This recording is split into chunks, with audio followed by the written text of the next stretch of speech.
Oke, Assalamualaikum warahmatullahi wabarakatuh. Baik teman-teman, kita akan coba lanjutkan pembahasan soal kita tentang pengetahuan kuantitatif ya. Di part pertama kita sudah bahas dari nomor 1 sampai nomor 5. Nah, berikutnya kita akan bahas nomor 6 dan seterusnya ya. Oke, kita mulai dari soal nomor 6.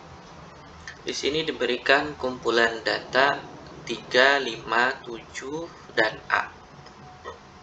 Berapakah banyak dari 4 pernyataan berikut bernilai benar berdasarkan informasi di atas? Pernyataan pertama, rata-rata kumpulan data tersebut 6 bila A-nya 9. Pernyataan kedua, median kumpulan data tersebut 5 bila A-nya sama dengan 7. Pernyataan ketiga, jangkauan kumpulan data tersebut 4 bila A-nya sama dengan 6. Dan pernyataan keempat, modus kumpulan data tersebut 3 bila A-nya 5. Oke, kita akan bahas satu per satu ya. Di sini diberikan datanya 3, 5, 7, dan A. Pernyataan pertama, untuk A sama dengan 9, maka datanya menjadi 3, 5, 7, 9. Oke, kita akan coba hitung rata-ratanya. Maka rata-ratanya itu datanya kita jumlahkan, lalu kita bagi dengan banyak datanya. Ya, berarti 3 tambah 5 tambah 7 tambah 9 sama dengan 24, dibagi dengan 4 itu sama dengan 6. Maka pernyataan pertama betul ya. Oke, berikutnya.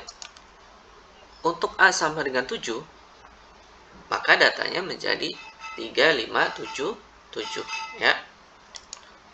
Nah, median sendiri itu kan nilai tengah ya. Di sini berarti nilai di antara 5 dan 7 ya, antara 5 dan 7. Berarti kita jumlahin, kita bagi 2. Gitu ya. Maka hasilnya 12 per 2 sama dengan 6. Oke, berarti pernyataan kedua ini salah ya. Oke, berikutnya. Untuk A sama dengan 6, maka datanya menjadi 3, 5, 6, 7. Maka jangkauan itu adalah data terbesar 7 dikurangi data terkecil 3. Jadi sama dengan 4. Berarti pernyataan yang ketiga benar ya. Pernyataan keempat, untuk A sama dengan 5, maka datanya menjadi 3, 5, 5, 7. Modusnya berarti 5, karena modus itu adalah data yang paling sering muncul gitu ya. Sehingga pernyataan keempat salah. Jadi jawaban untuk soal nomor 6 ini yang C, yaitu 2 pernyataan yang benar. Oke, baik. Kita lanjutkan ke nomor yang ketujuh ya. Di sini ada 3 bola diambil dari sebuah kotak yang berisi 3 bola merah dan 2 bola putih. Misalkan B menyatakan kejadian terambilnya 2 bola merah dan 1 bola putih, dan B menyatakan peluang kejadian B.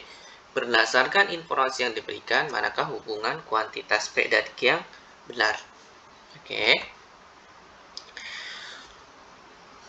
Nah, di sini berarti terdapat 5 bola ya, yaitu 3 bola merah dan 2 bola putih. Lalu akan kita ambil 3. Dan kejadian yang diharapkan adalah terambilnya 2 merah dan 1 putih. Maka peluangnya adalah ya, berarti kita ngambil 2 merah dari 3 merah yang ada, dan terambil 1 putih dari 2 putih yang ada. Berarti kita gunakan kombinasi ya teman-teman. Kombinasi 32 dan kombinasi 21. Sedangkan pembaginya adalah mengambil 3 bola dari 5 bola yang ada. Berarti kombinasi 5, 3. Oke, tinggal kita hitung saja. Nah, kombinasi 32 itu ya sama dengan 3, dan kombinasi 21 itu sama dengan 2. Sedangkan kombinasi 5, 3 itu 5 faktorial dibagi 3 faktorial, 2 faktorial itu ya. Sehingga hasilnya ya seperti ini. 5 faktorialnya kita jabarkan ya, jadi 5 kali 4 kali 3 faktorial nanti 3 faktorialnya kita coret ya. Sedangkan 2 faktorial itu adalah 2 kali 1. Sehingga kita dapat jawabannya yaitu peluang B itu 6/10.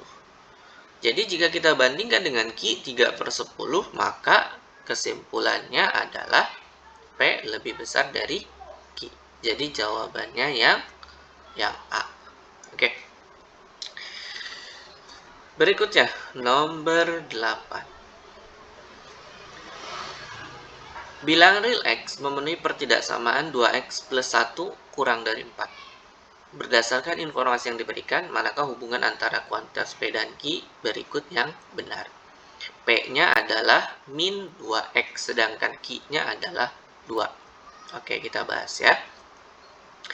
Kita mulai dari pertidaksamaannya, 2X tambah 1 kurang dari 4. Nah, jika satunya kita pindah ruaskan ke sebelah kanan, maka kita dapatkan 2X kurang dari 3 ya. Karena 1 pindah ruas ke kanan itu kan jadi negatif ya. Oke, berikutnya kedua ruas kita kalikan dengan negatif 1 ya. Sehingga hasilnya menjadi min 2X lebih dari, ya kalau kita kalikan atau kita bagi dengan bilangan negatif, maka tanda dari pertidaksamaannya berubah ya, berubah. Jadi min 2X lebih dari minus 3. Kenapa ini dilakukan? Karena kita tahu P-nya itu adalah min 2X. Jadi kita harus tahu nilai dari min 2X itu berapa gitu ya. Nah, min 2X itu kan P, berarti min 2X-nya bisa kita ganti P ya, sehingga kita dapat nilai P-nya itu lebih dari minus 3.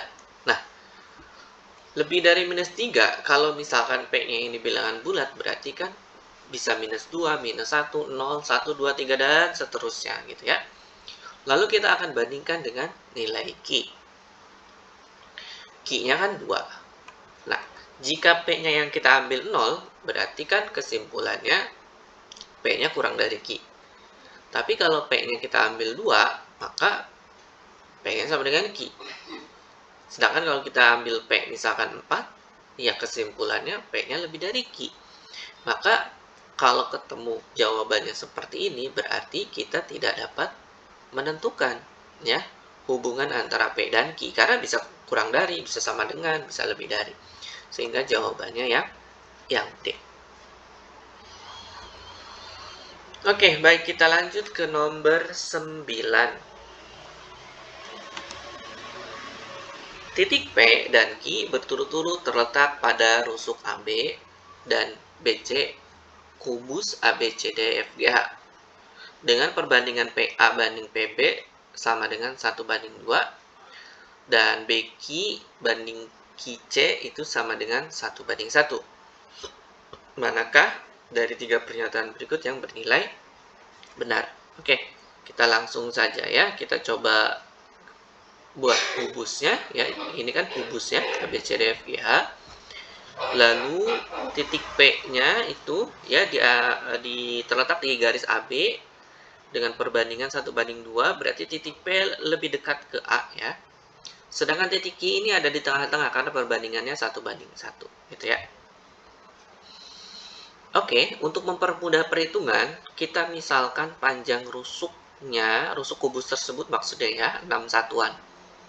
Maka kita akan dapat nilai FB ya, ini adalah 6, lalu AP itu sama dengan 2, dan BP sama dengan 4. Teman-teman jangan lupa ya, perbandingan PA dan PB itu kan 1/2. Jadi kalau PA-nya 1, PB-nya 2. Kalau kita gedein PA-nya 2, berarti PB-nya 2 kali lipat, yaitu 4 ya. Makanya kita dapat jika AP 2, itu BP-nya 4 ya. Karena totalnya kan AB-nya 6 gitu ya. Oke, sedangkan BQ dan QC itu kan sama ya. Berarti 6 kita bagi 2 menjadi 3 gitu ya. Oke, sedangkan untuk mencari panjang PQ itu kita gunakan Pitagoras saja ya. PB kuadrat ditambah BQ kuadrat gitu ya. PB-nya itu 4 ya, sedangkan BQ-nya 3. Ini adalah triple Pitagoras ya. 4, 3 atau 3, 4, dan 5 gitu. Oke. Berikutnya kita masuk ke pernyataan pertama. Kita akan mencoba membandingkan volume limas PBQF dengan volume kubus ABCD EFGH. Oke, apakah betul perbandingannya 1:18? Kita mulai dari yang mudah ya, volume kubus karena rusuknya 6, berarti volumenya 6 kali 6 kali 6 gitu ya. Teman-teman boleh dikalikan ataupun boleh biarin aja seperti itu ya, karena ini perbandingan. Nah, sedangkan volume PBQF ini yang biru ini ya, limas ya, volumenya berarti kan sepertiga luas alas kali tinggi. Nah, luas alasnya sendiri itu adalah segitiga PBQ ya, sehingga volumenya menjadi sepertiga kali luas PBQ, segitiga ya PBQ. Tingginya sendiri adalah FB ya, FB. Nah, sehingga kita dapat sepertiga luas PBQ itu kan luas segitiga, berarti setengah kali PB alasnya, BQ tingginya ya, untuk segitiga dikali FB. Oke, kita tinggal masukkan aja nilainya, berarti sepertiga kali setengah, PB-nya 4, BQ-nya 3, dan FB-nya itu 6 ya. Sehingga kita dapat ya 4 kali 3. Kenapa 3 kali 2 yang bawah ini kita coret dengan 6 ya. Oke, berikutnya kita bandingkan ya antara volume PBQ dan volume kubus. Berarti 4 kali 3 banding 6 kali 6 kali 6 ya. Kita tinggal coret-coret saja sehingga dapatnya 1:18. Maka pernyataan 1 benar gitu ya. Berikutnya pernyataan 2. Perbandingan luas segitiga PBQ dengan luas persegi ABCD adalah 1:6. PBQ itu kan luas segitiga ya, banding dengan ABCD itu persegi ya. Berarti setengah kali 4 kali 3 banding dengan 6 kali 6 ya. Kita tinggal coret-coret saja, dapat 1/6 atau 1:6. Berarti pernyataan kedua juga betul ya. Sedangkan pernyataan ketiga, PQ banding AC 1 / akar 2. PQ-nya kan kita udah tahu di sini 5 ya, sedangkan AC-nya itu diagonal bidang ya. Berarti karena rusutnya 6, maka dia 6 akar. Oke, sorry, ini 6 akar 2 harusnya ya. Bukan 6 akar 3 ya. Ya, tapi tetap saja ya, pernyataan ketiga itu salah ya. Maka jawaban yang betul adalah 1 dan 2, yaitu pilihan yang B. Oke, berikutnya kita masuk ke nomor 10.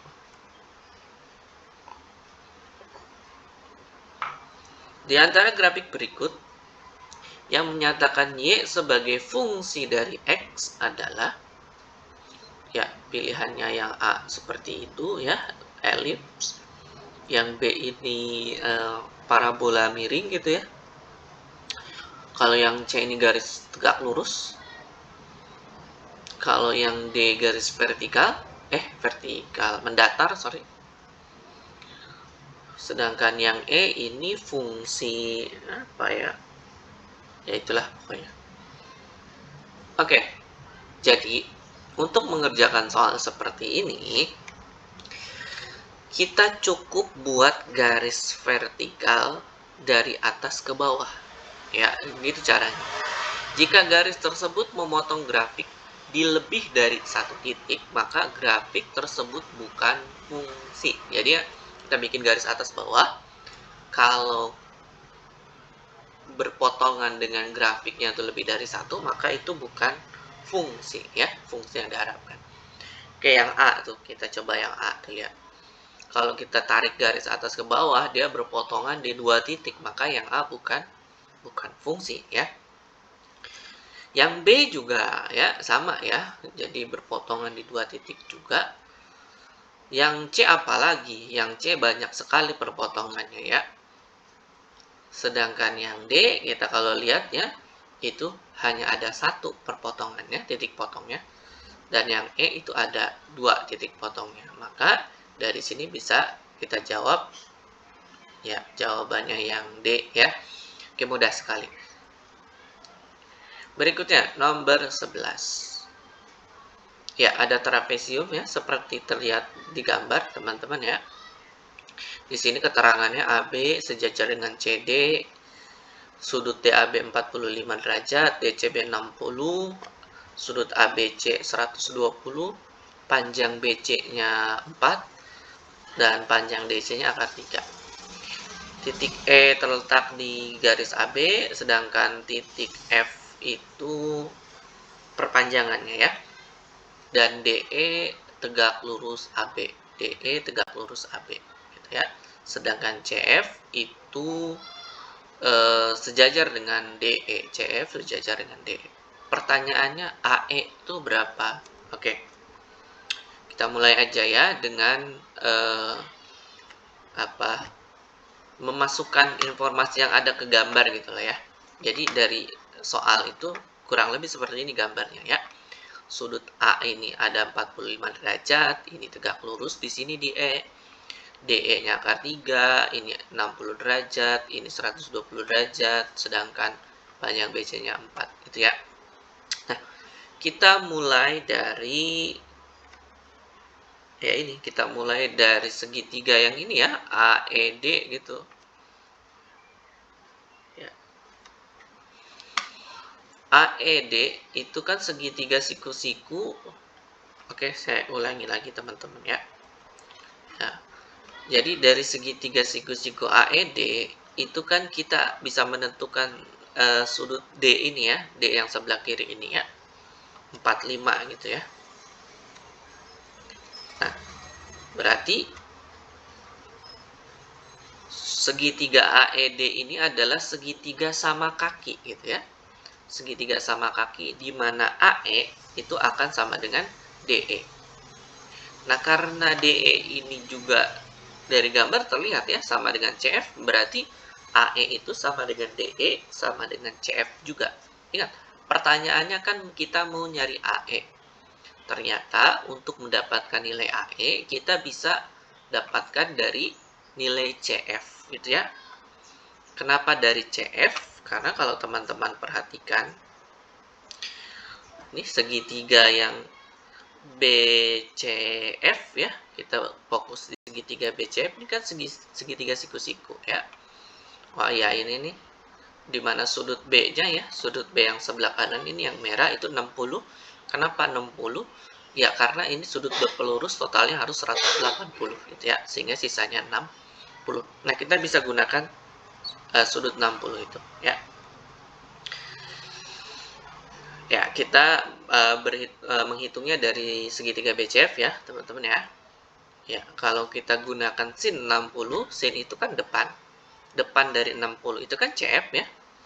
Depan per samping ya. Kalau sin itu desa gitu ya. Depan per samping. Sampingnya itu BC gitu ya. Oke. Jadi CF-nya itu kita bisa dapat dengan cara BC-nya kita kalikan dengan sin 60 ya. Jadi BC dikali sin 60. Nah, BC-nya 4 sudah ada ya di soal. Sedangkan sin 60 itu setengah akar 3. Maka kita dapatkan CF-nya 2 akar 3. Jadi otomatis AE-nya juga 2 akar 3 gitu ya. Maka jawaban soal nomor 11 ini adalah ya yang D gitu ya. Oke, baik, kita lanjut ke nomor 12. Di sini diketahui ada F dalam kurung X kuadrat ditambah 2fx sama dengan 1 dan fx-nya sama dengan 3x plus 5, maka nilai x1 tambah x2. Jadi kita mulai dari fx sama dengan 3x plus 5 ya, itu yang kita ketahui. Lalu kita masukkan ke fungsi yang ada, yaitu fx kuadrat ditambah 2fx sama dengan 1. Nah, fx-nya 3x plus 5, jadi kalau ditanya fx kuadrat, ya x-nya kita tinggal kuadratin aja ya. Jadinya 3x kuadrat plus 5. Ditambah 2fx. Ya, fx-nya kita ganti 3x plus 5 sama dengan 1. Kita tinggal sederhanakan saja ya. Berarti ini yang 2 dikalikan dulu ya dengan 3x plus 5. Ini hasilnya 6x plus 10. Satunya kita pindah ruaskan ke kiri supaya sama dengan 0 ya, sebelah kanan. Lalu kita rapihkan. Nah, ini hasil akhirnya 3x kuadrat plus 6x plus 14 sama dengan 0. Nah, ini adalah persamaan kuadrat. Mempunyai akar X1 dan X2. Nah, pertanyaannya X1 tambah X2. Teman-teman bisa faktorkan, tapi juga bisa kita gunakan rumusan X1 tambah X2. Itu kan sama aja dengan min B per A. B-nya sendiri adalah 6, A-nya adalah 3 ya. Maka kita dapat minus 2 gitu ya. Maka jawaban soal nomor 12 ini adalah yang A. Oke, mudah ya. Kita coba lanjutkan ke nomor 13. Nomor 13 ini soal tentang matriks ya. Jadi diketahui matriksnya X5, 1, X plus 4. Nah, di sini diketahui jika matriks A adalah matriks singular katanya ya.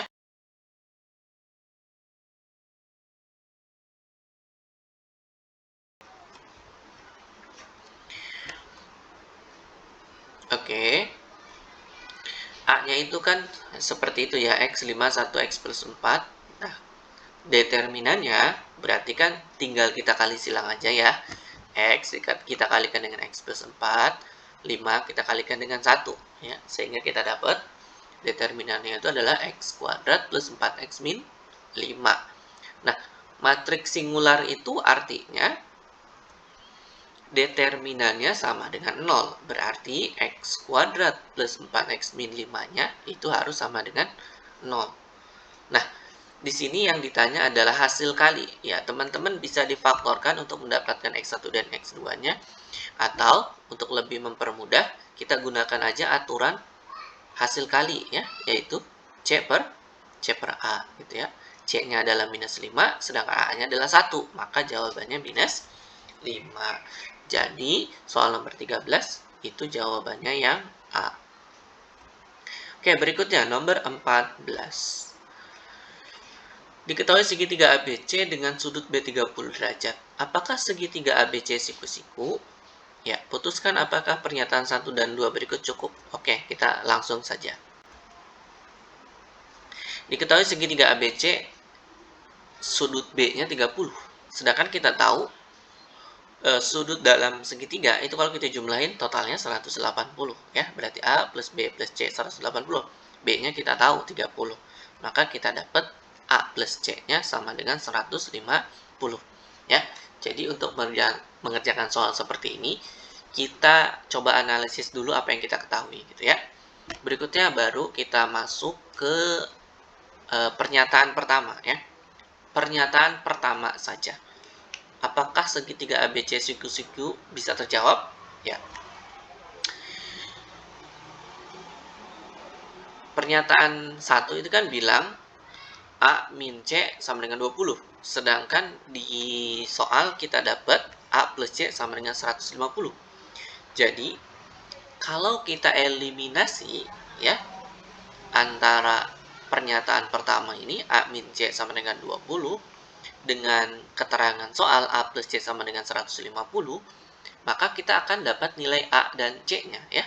Sehingga pertanyaan apakah segitiga ABC siku-siku itu bisa kita jawab. Ya. Terlepas segitiganya siku-siku atau tidak, untuk menjawab pertanyaan seperti ini itu nggak mesti harus siku-siku ya, teman-teman. Yang penting kita bisa jawab. Jadi, kalau pertanyaan apakah segitiga ABC siku-siku, jawabannya bisa iya, bisa juga tidak ya. Jadi, tidak juga merupakan jawaban gitu ya. Jadi, pernyataan pertama saja cukup ya. Oke, pernyataan kedua. Pernyataan kedua bilang sudut C kurang dari sudut A. Ya, tapi kita nggak tahu berapa besarnya gitu ya, besaran baik sudut C-nya berapa, sudut A-nya juga kita nggak tahu berapa ya. Karena itu, ya kita tidak bisa eliminasi dengan keterangan soal ya. Jadi ini masih tidak bisa menjawab ya, karena tidak bisa ditentukan nilai C dan A-nya ya. Oke, jadi pernyataan 2 saja tidak cukup. Oke, karena ini pernyataan 1 saja cukup, sedangkan pernyataan 2 saja tidak cukup, maka jawabannya yang A, gitu ya. Oke, kita masuk ke soal terakhir, soal nomor 15. Ini diketahui B sama dengan 2C, dan B kurangi D sama dengan 3. Apakah D bilangan prima? Ya. Langsung saja kita bahas ya. Ya, pernyataan pertama, D sama dengan 2C min 3. Nah, dari keterangan soal kan kita dapat B sama dengan 2C. Kalau kita substitusikan ke sini, 2C-nya kita ganti B, ya dapatnya D sama dengan B minus 3.